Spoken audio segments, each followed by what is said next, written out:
주님 말씀하여 주옵소서. 자, 그 마음으로 우리 하나님의 말씀 우리 높이 들고 우리 힘있게 자, 우리 고백하며 나아갑시다. 시작. 주의 말씀은 내 인생의 빛입니다. 주의 말씀은 내 삶을 변화시킵니다. 주께서 말씀하신 대로 나는 하나님의 사랑받는 자녀입니다. 나는 축복의 통로입니다. 오늘도 주의 말씀에 마음의 문을 엽니다. 말씀하여 주옵소서. 듣고 깨닫고 말씀대로 살겠습니다. 아멘. 아멘.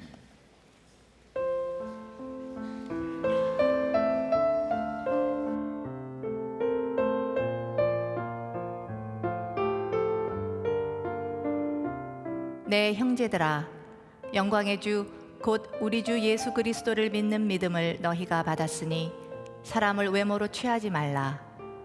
만일 너희 회당에 금가락지를 끼고 아름다운 옷을 입은 사람이 들어오고 또 더러운 옷을 입은 가난한 사람이 들어올 때에 너희가 아름다운 옷을 입은 자를 돌아보아 가로되 여기 좋은 자리에 앉으소서 하고 또 가난한 자에게 이르되 너는 거기 섰든지 내 발등상 아래 앉으라 하면 너희끼리 서로 구별하며 악한 생각으로 판단하는 자가 되는 것이 아니냐.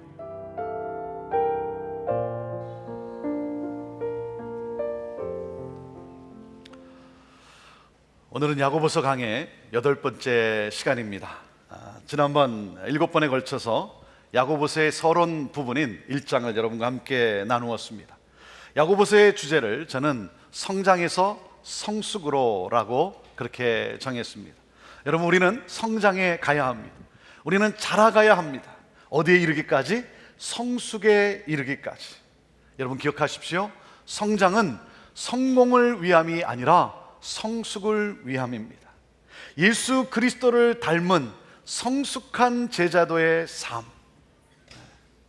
사도 야고보는 로마 제국에 흩어 사는 디아스포라, 다시 말하면 이 세상에 흩어져 있는 교회에 편지를 썼습니다. 세상에 흩어져 살면서 세상 속에서 얼마나 어렵겠습니까?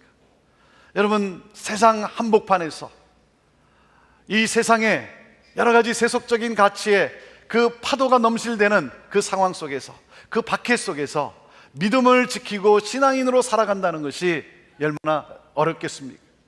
핍박당하고 또한 경제적 어려움을 겪는 그 성도들을 위로하면서 동시에 이런 어려운 세상 속에서 세속적 가치가 아닌 하나님 나라의 가치로 살 것을 역설하고 있습니다. 여러분, 우리가 이 미국 땅에 살지만 미국은 이제 더 이상 우리가 생각했던, 우리가 꿈꿔왔던 미국이 아니라고 봅니다. 세속적 가치가 하나님의 가치를 무너뜨리고 있는 여러분, 이 세상 한복판에서 우리는 정말 하늘의 가치, 하나님 나라의 가치로 살아가는 그러한 신앙인의 삶을 살아가야 할 것입니다. 하나님은 누구신가? 하나님은 신실하신 하나님이시다. 그러므로 사랑하는 형제들아, 너희가 시험을 만나면 온전히 기쁘게 여기라 그랬어요. 왜? 하나님은 우리가 이 세상에 겪는 시험을 통해서 우리를 조금 더 부족함이 없는 성숙한 성도로 세워가시는 분이시다.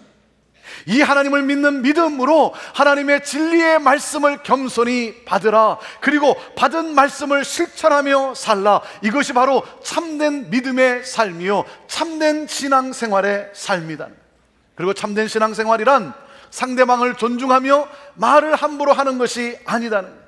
참된 믿음이란, 참된 신앙생활이란 도움이 필요한 사람에게 긍휼을 실천하는 것이다. 참된 신앙생활이란 세속에 물들지 않도록 자신을 정결하게 지키는 것이다. 그래서 말, 긍휼, 정결함. 말, 긍휼, 정결함. 그래서 사도 야고보는 2장에 긍휼의 주제를 다루고 3장에는 말에 대해서 다루고 4장과 5장에서는 세속에 물들지 않는 정결함을 다루므로 우리 모두가 참된 열매를 맺는 성숙한 성도들이 되기를 소망하고 있는 것입니다. 자, 그러면 참된 신앙생활이란 무엇인가? 자, 1절 말씀을 우리 같이 읽도록 하겠습니다. 1절 말씀입니다. 시작. 내 형제들아, 영광의 주 곧 우리 주 예수 그리스도를 믿는 믿음을 너희가 받았으니 뭐라고요? 사람을 외모로 취하지 말라 그랬어요. 오늘 사도 야고보는 우리에게 호소합니다. 내 형제들아, 사람을 외모로 취하지 말라. 오늘 주님이 주신 말씀으로 저 또한 여러분에게 호소합니다. 사랑하는 형제 성도 여러분, 사람을 외모로 취하지 마십시오. 참된 신앙생활이란 사람을 외모로 판단하고 차별하는 것이 아닙니다. 오늘 이 말씀이, 오늘 이 하나님의 음성이 여러분의 심장에, 여러분의 마음에 들려지고 심기어질 수 있게 되기를 바랍니다. 외모란 사람의 외적인 모습을 말하는 것이, 외적인 지위, 빈부를 말합니다. 그것에 따라 사람을 판단하고 차별하는 것은 결코 옳지 않다는 거예요. 그 내용을 2절에서 4절까지 설명해 놓았습니다. 자, 우리 함께 같이 2절부터 4절까지 읽겠습니다. 시작. 만일 너희 회당에 금가락지를 끼고 아름다운 옷을 입은 사람이 들어오고 또 더러운 옷을 입은 가난한 사람이 들어올 때에 너희가 아름다운 옷을 입은 자를 돌아보아 가로되 여기 좋은 자리에 앉아서 하고 또 가난한 자에게 이르되 너는 거기 섰든지 내 발등상 아래 앉으라 하면 너희끼리 서로 구별하며 악한 생각으로 판단하는 자가 되는 것이 아니냐 그랬어요. 또 많은 사람들이 티를 내기 위해서 손에 금가락지를 끼고 그리고 아름다운 옷을 입었다는 거예요. 이 아름다운 옷이라는 것은 빛나는 옷이라는 것입니다. 이 옷감에 은가루가 이렇게 들어가 있어서 이렇게 빛이 나도록, 그러니까 햇빛이 비치니까 번쩍번쩍 빛이 나는 거죠. 사람들의 눈에 띄었을 거예요. 그러니까 교회에 그런 사람이 들어오니까 사람들이 쫓아나가서 여기 앉으시죠 하면서 좋은 자리에 모시고 더러운 옷을 입었기에 발 아래에 서 있든지 앉든지 알아서 하라는 거예요. 부자는 환영하며 좋은 자리에 앉게 하고 가난한 자는 무시하며 아무데나 앉게 하고, 그것도 예수 그리스도를 믿는 믿음의 사람들이, 더군다나 어디서? 예배의 자리에서, 예배의 자리에서, 하나님 앞에서 아무 차별 없이 우리를 만나주시는 하나님 앞에서 사람을 차별하고 있는 거예요. 아무런 구별 없이 그 은혜로 구원해 주신 하나님 앞에서 사람들을 구별하고 있는 거예요. 차별하고 있는 거예요. 이것은 결코 참된 믿음을 소유한 사람의 삶이 아니다는 것입니다. 이것은 예수 그리스도를 믿는 자의 삶이 결코 아니다는 거예요. 이것은 신앙 공동체에서는 도저히 용납될 수 없는 극악한 죄악이라는 거예요. 여러분, 사도행전의 초대교회가 세상에 강력한 영향을 줄 수 있었던 이유가 무엇입니까? 그것은 바로 세상의 이 핍박 속에서도, 세상의 이 경제적 어려움 속에 살면서도 서로 가난한 자들을 돌아보면서 가난한 지체들을 서로 끌어안아주면서 자기의 재산을 팔아, 자기의 물건을 팔아 그들을 도와줄 정도로 서로를 돌아보며 사랑했던 그러한 성도들의 모습 때문 아니겠습니까? 주는 그리스도시요 살아계신 하나님의 아들입니다라고 믿는 이 믿음 가운데 함께 하나님을 예배하고 마음을 같이하여 서로 교제를 나누고 그리고 전심으로 하나님께 기도하면서 부자나 가난한 자나 그리스도 안에서 차별이 없는 그러한 공동체, 하나님을 신실되이 사랑하고 서로를 겸손히 섬긴 그들의 모습, 바로 그 교회. 그러므로 어떤 일이 일어났습니까? 사도행전 2장 47절이 바로 결론 아닙니까? 하나님을 찬미하며 또 온 백성에게 칭송을 받으니, 하나님을 예배하는 가운데 함께 모여 교제하는 가운데 사람들로부터 칭찬을 받았다는 거예요. 믿지 않는 사람들이, 세상 사람들이 칭찬하는 그러한 교회. 그러므로 주께서 구원받는 자의 수를 날마다 더하게 하셨다는 거예요. 하나님의 꿈이 이루어진 공동체. 여러분, 왜 이런 역사가 일어났습니까? 이것이야말로 세상에서는 전혀 찾아볼 수 없는 하나님의 나라, 천국이 임한 공동체라고 하는 것이죠. 하나님의 나라가 임했어요. 천국이 임했어요. 그 하나님의 나라가 경험되어졌어요. 세상에서는 보고도 듣지도 못한 이 하나님의 나라, 그 하나님의 나라가 경험되어진 거예요. 세속적인 가치가 아닌 하늘의 가치관으로 움직이는 공동체. 여러분, 그래서 세상은 놀라기 시작한 거예요. 그래서 세상이 뭐라고 말합니까? 교회는 세상과 다르다. 세상이 말한 거예요. 교회는 세상과 다르다. 교회는 세상의 소망이다. 교회는 세상의 소망이다. 그러한 교회가 어느 순간부터 세속적 가치관으로 움직이고 있는 거예요. 세상의 그 기준으로 스스로 판단하고 차별화하고. 왜 그렇게 되었는가? 당시 사회는 자유인과 노예가 구별되어 있었던 시대입니다. 주인과 종도 계급적으로 구분된 사회였어요. 그래서 그 사회는, 그 시대는 그 계급으로, 그것으로 서로를 차별화했어요. 차별적으로 대했어요. 자, 그러한 시대에 그러다 보니 자기도 모르는 사이에 어느 순간부터 사회에서 늘 하던 대로 교회 안에서도 그렇게 하고 있다는 거예요. 이 세속적인 가치가, 이 세상의 문화가 교회 안으로 스며들기를 시작을 했어요. 교회 안에 스며들고, 그래서 신앙인들도, 예수 그리스도를 믿는 믿음의 사람들도 자기도 모르는 사이에 이 세상을 따라 교회 안에서 그렇게 살아가고 있다는 거예요. 그렇게 행하고 있다는 거예요. 교회가 무엇이 달라야 하는지에 대한 감각이 흐려졌어요. 사람을 외모에 따라 판단하는 이 차별적인 태도가 교회 안에서 그대로 자행되고 있었다는 거예요. 예수 그리스도를 믿는 성도들이 믿음이 아닌 세상 기준으로 스스로 판단하고 차별하는 악한 죄를 범하고 있다는 거예요. 여러분, 세상에 흩어진 교회라고 했습니다. 세상에 흩어진 교회다라는 것은 교회가 세상에 속해 있다는 것이죠. 세상 한복판에 있다는 것입니다. 세상 한복판에 있지만 세상과는 다른 교회라는 것이죠. 세상과 다르다는 것은 세속화되지 않은 세속적 가치로 움직이지 않는다는 거죠. 여러분, 교회가 세상 속에 존재하는 이유가 무엇입니까? 교회가 이 세상 속에, 오늘도 우리가 이 세상 속에 존재하는 이유는 이 세상에 하나님과 하나님 나라를 보여주기 위하여 존재하는 거예요. 그것 외에 무엇이 있습니까? 온 인류를 구원하시는 구원자 되신 그 하나님, 그리고 그 하나님이 다스리시는, 그 하나님이 통치하시는 하나님의 나라, 그 하나님과 하나님 나라를 보여주기 위하여 저와 여러분이, 교회가 이 세상 속에 존재하는 거예요. 왜 사람들이 교회를 나오지 않는가? 왜 사람들이 교회로 오지 않는가? 그것은 왜 그렇겠습니까? 교회에 와봐야 세상과 다른 것이 없기 때문이죠.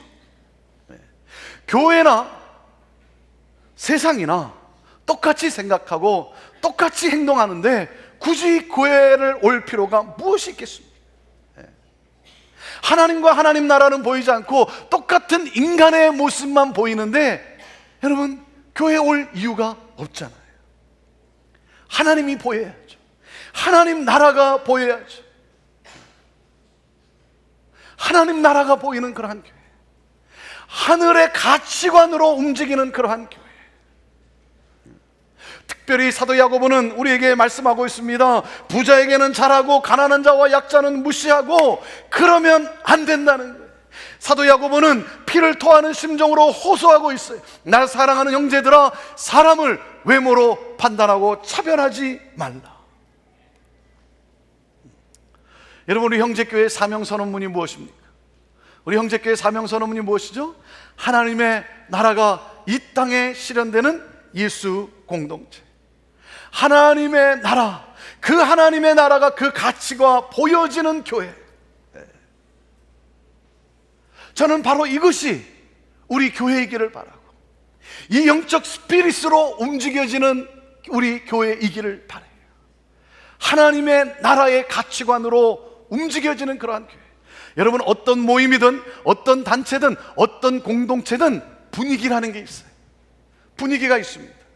그 공동체를 지배하는 분위기가 있어요. 그 공동체, 그 단체, 그 모임, 그러면 그 단체를 지배하는 분위기라는 게 있어요. 스피릿이라는 것이 있어요. 사랑하는 여러분, 하나님의 나라의 가치관으로 움직여지는 그러한 형제 공동체, 형제교회를 찾아오시는 분들이 저와 여러분을 통해서 예수 그리스도를 볼 수 있게 되기를 바랍니다. 예수 그리스도를 만날 수 있게 되기를 바라요. 교회는 예수님을 보여줄 수 있어야죠. 여기에 소망이 있는 거예요. 여기에 교회가 교회되는 거예요. 하나님 나라 가치관으로 움직여지는 그러한 교회.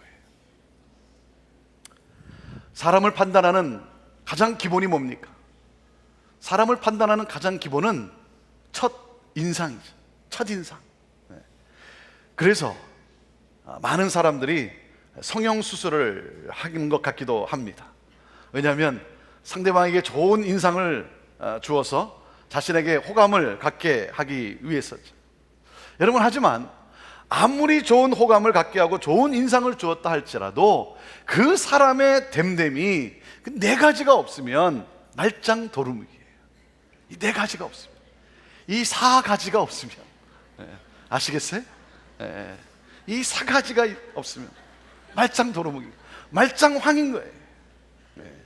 그래서 옛말에 사람은 겪어봐야 안다는 그러한 말이 있습니다. 사람을 겉모습으로만 판단하지 말라는 것이죠. 여러분, 겉모습만 보고 판단하고 결정했다가 땅을 치고 후회한 적이 있지 않습니까? 그런가 하면 또 이런 말도 있죠. 보기 좋은 떡이 먹기도 좋다. 보기 좋은 떡이 먹기도 좋다. 내용이 좋으면 겉모양도 좋다는 뜻이죠. 여러분, 우리는 이 두 가지 속에 있어요. 이 두 가지 중에 여러분, 우리가 추구해야 될 것이 무엇입니까? 그것은 바로 중심이라는 거예요. 중심. 사람은요, 겉과 속이 같을 수도 있지만 겉과 속이 다를 수도 있어요. 그래서 어떤 때는 맞고 어떤 때는 안 맞고 그래요. 그렇기 때문에 중심의 아름다움을 보는 것, 이것이 중요한 거예요. 여러분, 육적 감각으로 판단하는 것이 아니라 영적 감각으로 판단할 수 있어야 되는 거예요. 사람을 외모로 취하는 실수를 범하지 않도록 여러분, 영적 감각을 키워야 합니다. 육적 감각이 아니라 영적 감각을 키워야 돼요. 중심을 볼 수 있는 이 능력, 이 영적 감각이 우리 안에 있어야 합니다. 자, 그런가 하면 이 중심과 또 하나가 있죠. 그 사람의 과거의 모습보다 미래의 모습을 볼 줄 아는 능력이 우리 안에 있어야 돼요. 이 영적 감각이 우리 안에 있어야 됩니다. 여러분, 미래의 가능성을 보아야 됩니다. 현재 되어진 일보다 앞으로 되어질 가능성을 볼 수 있어야 돼요. 여러분, 우리는 거기에 가치를 두어야 합니다. 그 영적 감각 능력이 우리에게 있어야 되는 거예요. 왜 그렇습니까? 사람은 과거를 가지고 판단하기를 좋아합니다. 세상은 과거를 보고 판단하게 되어 있어요. 학벌, 과거 아닙니까? 동향, 가문, 집안, 재산. 세상 사람들은요, 모두 다 이 과거를 가지고 판단한다니까요. 여러분, 노골적으로 표시하지 않을 뿐 여러분 마음으로 얼마나 차별합니까? 예수 그리스도를 믿은 새로운 피조물이 된 그리스도인은 미래를 보고 판단할 줄 알아야 되는 거예요. 어디서 왔는지가 아니라 어디로 가는지가 중요한 것 아닙니까? 앞으로 어느 방향을 향해 가는가, 여러분, 이게 중요한 것 아닙니까? 그렇기 때문에 이 미래의 가능성을 볼 줄 아는 이 영적 감각이 있어야 되는 거예요. 중심을 볼 줄 알고, 그리고 내일, 미래, 그 사람의 미래를 볼 줄 아는 이 영적 감각을 키워가야 하는 거예요. 여러분, 결혼이라는 것도 무엇입니까? 어디로 가는지 목적이 같기 때문에 결혼하는 것 아닙니까? 여러분, 결혼할 때는 과거가 아니라 미래를 볼 줄 알아야 되는 거예요. 과거를 가지고 판단하는 것이 아니라 미래를 보고 판단할 줄 알아야 하는 것입니다. 제 큰아들이 올해 23살입니다. 올해 23살이에요. 그러다 보니까 제가 가끔씩 우리 큰아들의 결혼에 대해서 좀 신경을 쓰기도 합니다. 왜냐하면 제가 24세에 결혼을 했거든요. 그래서 제 아들이 23이 됐어요. 제가 그 나이에는 열심히 연애하고 그랬는데 이 사귀는 여자도 없고 말이죠. 예. 이제 몇 년 후면 결혼을 하게 될 텐데, 그러니까 가끔씩 이렇게 신경이 쓰여요. 그래서 가끔 제 큰아이 페이스북에 어느 여학생이 댓글을 달면 그 여학생이 누군지 제가 가끔씩 들어가서 한번 이렇게 들여다보기도 합니다. 예. 여러분, 자녀가 결혼할 나이가 되었을 때 여러분 무엇을 중요시 여깁니까? 여러분 무엇을 중요시 여깁니까? 어떤 사위감, 어떤 며느리감, 여러분 무엇을 중요시 여깁니까? 네. 요즘은 30이 넘어서 결혼하는 경우가 참 많지 않습니까? 그래서 평균 결혼 연령이 30대 중반까지 가는 그런 시대가 되고 말았어요.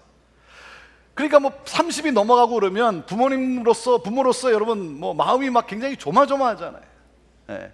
그래서 30 넘은 자녀를 두신 분들의 제게 부탁하는 기도 제목은 다른 게 아니에요. 우리 아들, 우리 딸 결혼할 수 있도록, 좋은 배우자 만날 수 있도록 목사님 기도해 주세요.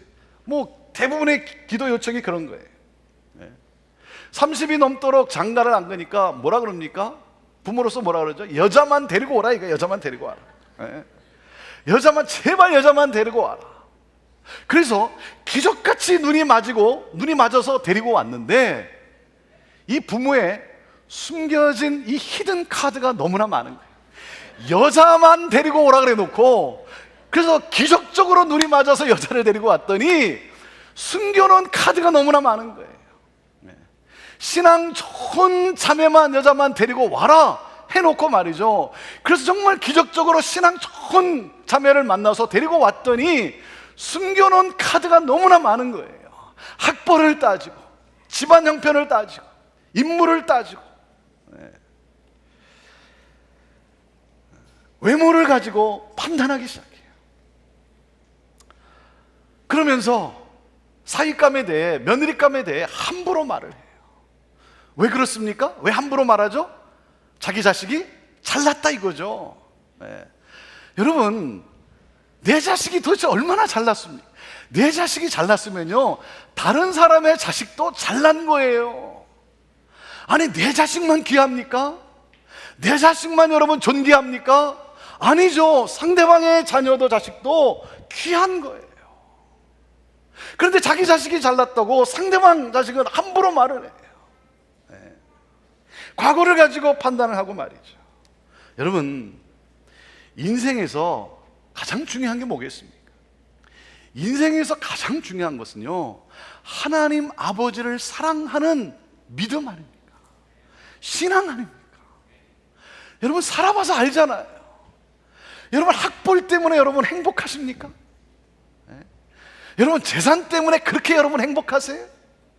아니잖아요. 신앙이잖아요. 같은 신앙이잖아요. 그 같은 신앙으로 그 어려움과 고난을 뚫고 이겨내고, 그 어려운 파도를 넘어가고, 그 같은 신앙을 가지고 믿음 안에서 서로 격려하는 가운데 함께 울며 함께 웃으면서 오늘 여기까지 여러분 그 고난을 통과하고 함께 축복하며 온 것 아니겠습니까? 신앙이잖아요. 그래서 신앙만 좋으면 된다라고 해놓고는, 그래서 정말 기적같이 눈이 맞아서 신앙 좋은 사람 데리고 왔더니 그 신앙에 대해서 생각 안 하고 자꾸 카드를 꺼내는 거예요. 세상의 카드를 꺼내는 거예요. 그 자식의 선택에 중간에 끼어들어 가지고, 그래서 된다 안 된다 상처 주고, 그래서 깨트리고 말이죠. 여러분, 그리스도인은 과거를 가지고 판단하는 것이 아니라 미래를 보고 판단할 수 있어야 되는 거예요. 이 영적 감각의 능력이 있어야 되는 거예요.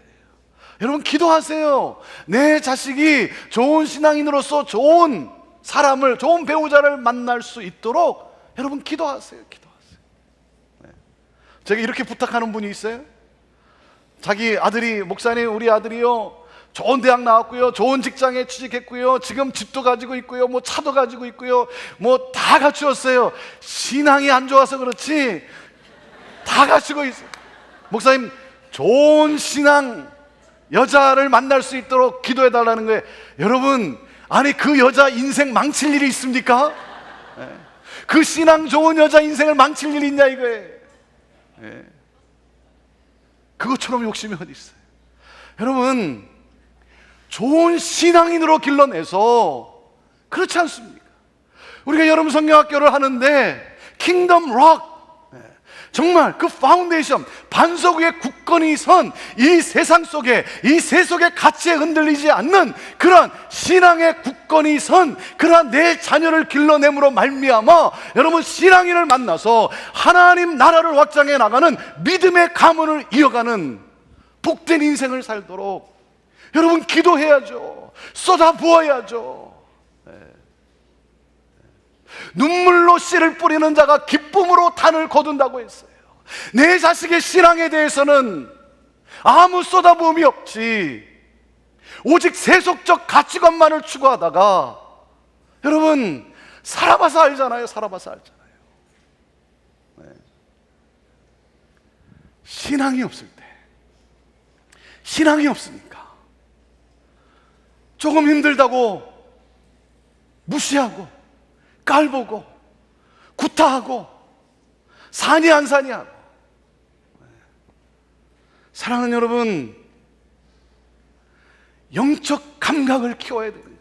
그리스도인으로서 우리는 중심을 볼 줄 알고 그리고 미래를 볼 줄 아는 이 능력이 우리 안에 있어야 하는 거예요. 참된 신앙이란 이런 편견을 뛰어넘게 하는 능력이에요. 이 신앙은 능력입니다. 사람을 외모로 판단하고 외모로 차별하는 이 편견을 뒤집을 수 있는 능력이 신앙에 있는 거예요. 여러분, 그 능력은 어디에서 주어지는 줄 아십니까? 사람을 외모로 판단하지 않는 이 신앙의 능력은 어디로부터 주어지는가? 참된 신앙의 신앙생활의 키워드 첫 번째 뭐라 그랬어요? 영광이라는 거예요. 영광입니다. 자, 이게 무슨 말인가? 1절 말씀을 우리 다시 읽겠습니다. 1절 말씀 시작. 내 형제들아, 영광의 주 곧 우리 주 예수 그리스도를 믿는 믿음을 너희가 받았으니 사람을 외모로 취하지 말라 그랬어요. 영광의 주 예수 그리스도. 사랑하는 여러분, 예수님을 바라볼 때 여러분은 무엇을 보십니까? 예수님 생각하면, 예수님의 십자가를 생각하면 여러분은 무엇을 보십니까? 그저 십자가에 달려 처참하게 죽은 예수를 보십니까? 십자가에 달려 처참하게 죽은 예수를 본다면 여러분은 사람을 외모로 취하는 오류를 범하고 사는 사람입니다. 왜? 예수님을 외모로 보고 있기 때문에. 예수님을 그저 십자가에 달려 죽은 그러한 예수로 여러분이 본다면 여러분은 사람을 외모로 차별하는 그러한 오류를 범하고 살고 있는 거예요. 예수님을 외모로만 보기 때문에 믿을 수가 없다는 것이죠. 대표적인 신약의 인물이 이 사울 아닙니까? 사울은 예수님을 외모로만 보았기 때문에 믿을 수가 없었던 거예요. 믿지를 못하는 거예요. 그리고 그 예수를 믿는 사람까지 내가 가두겠다라고 자원해서 나선 사람이에요. 그가 다메섹 도상에서 부활하신 영광의 주를 만나는 순간 가치관의 혁명이 일어났어요. 그의 인생이 바울로 변화되었어요. 영광의 주 예수 그리스도. 예수 그리스도를 볼 때에, 여러분이 십자가를 생각할 때에, 여러분이 예수님을 묵상할 때에 영광의 주 예수 그리스도 영광을 볼 수 있게 되기를 주님의 이름으로 축원합니다. 여러분, 예수님을 믿어야 됩니다. 여러분이 세상에 사람들을 판단하고 차별하지 않는 삶을 살려고 한다면, 여러분이 정말 이 세상 가운데 올바른 가치관으로 살고자 한다면 여러분, 영광의 주 예수님을 외모로만 보는 것이 아니라 영광의 주 예수 그리스도를 여러분 영접해야 되는 거예요. 믿으셔야 하는 거예요. 사도 요한의 여러분 고백을 한번 보십시오. 요한복음 1장 14절입니다. 요한복음 1장 14절 시작. 말씀이 육신이 되어 우리 가운데 거하시며 우리가 그 영광을 보니 아버지의 독생자의 영광이요 은혜와 진리가 충만하더라. 말씀이 육신이 되어 우리 가운데 거하시는 예수 그리스도를 보는 순간 그는 영광을 보았어요. 은혜와 진리가 충만한 그 영광을 보았어요. 우리 주님은 우리 가운데 계시기 위해서 그 하나님이 육신이 되었다는 거예요. 육신이, 이 성육신의 영광을 보았어요. 가장 감격스러운 만남이었어요.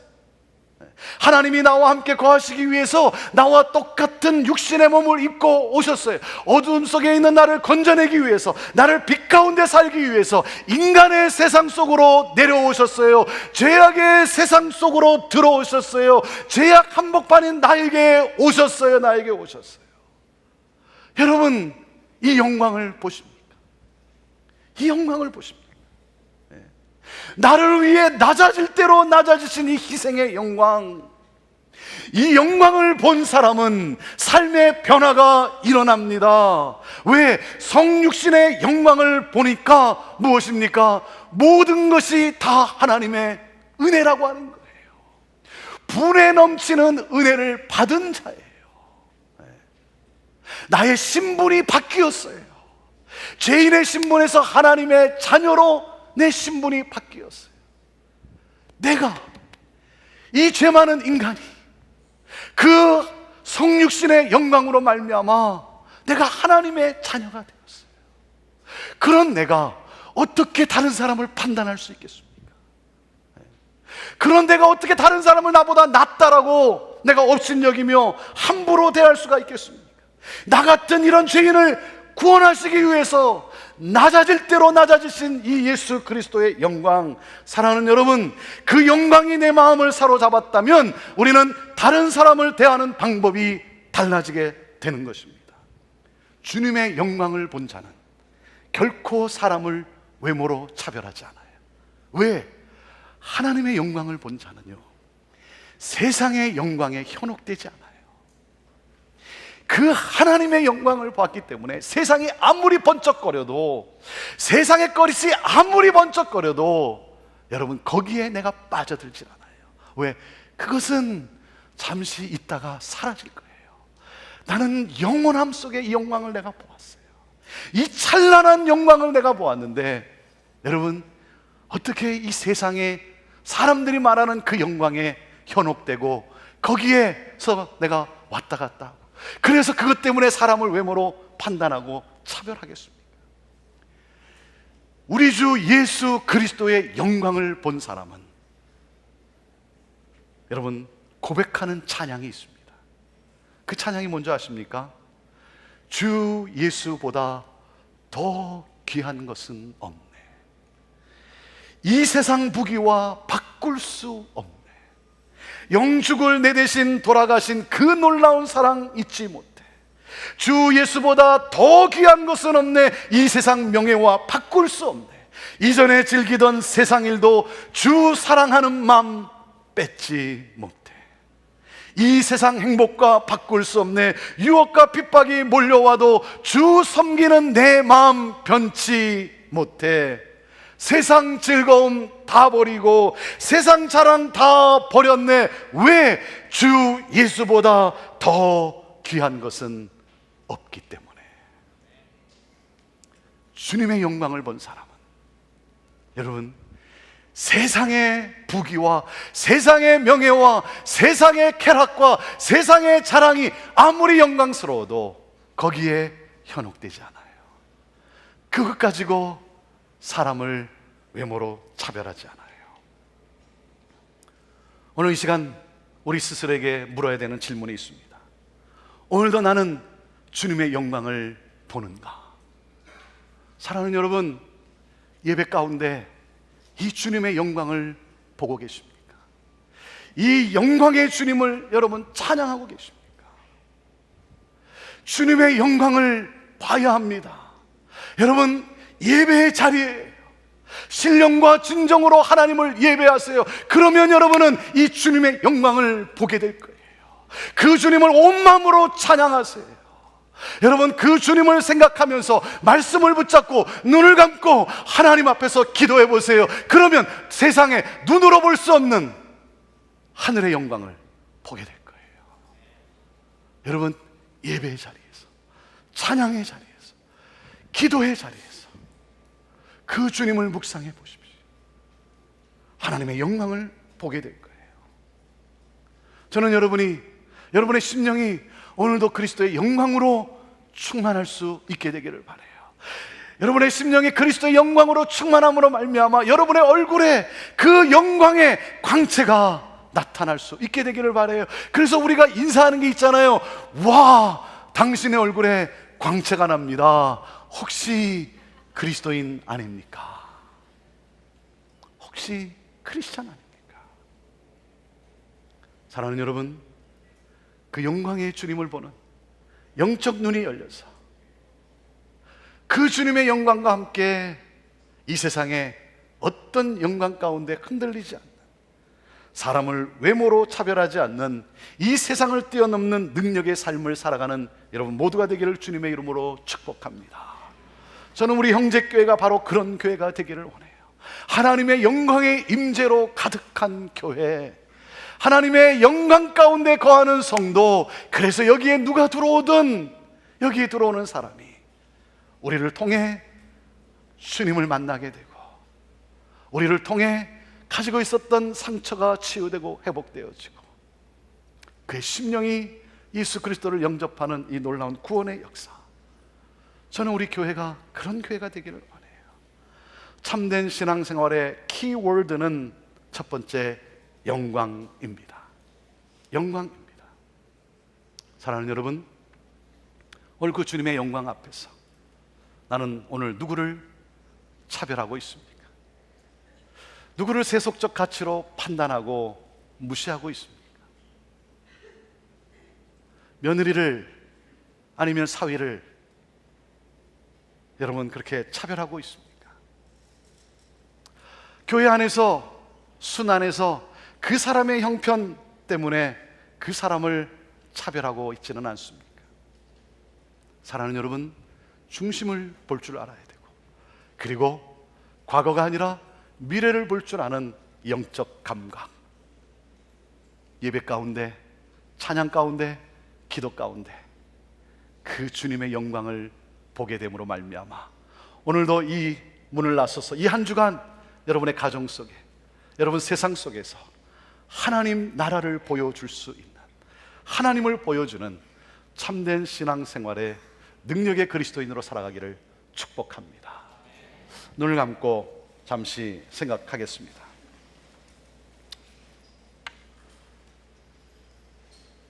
예수 그리스도, 여러분은 영광의 주님을 보십니까? 영광의 주님 앞에서 내가 누구를 차별하고 있습니까? 오늘 하나님 앞에 회개하면서 그 죄악을 십자가에 못 박으면서 주님과 함께 다시 부활하는 그러한 새 마음으로 이 문을 열고 나갈 수 있게 되기를 바랍니다. 하나님, 우리 안에 있는 이 더러운 죄악, 하나님, 세속적 가치로 사람을 판단하고 차별하고 무시했던, 그래서 함부로 말을 했던 약함, 하나님 용서하시고, 오 주여 하나님, 주의 영광과 함께 가게 하시고 서로 부둥켜 안게 하시고 화해하게 하시고 용서를 구하게 하시고 새로워지게 하옵소서. 그러므로 하나님의 나라를 경험케 하옵소서. 오 주여, 우리를 그렇게 사용하여 주옵소서. 예수님의 이름으로 기도하옵나이다. 아멘.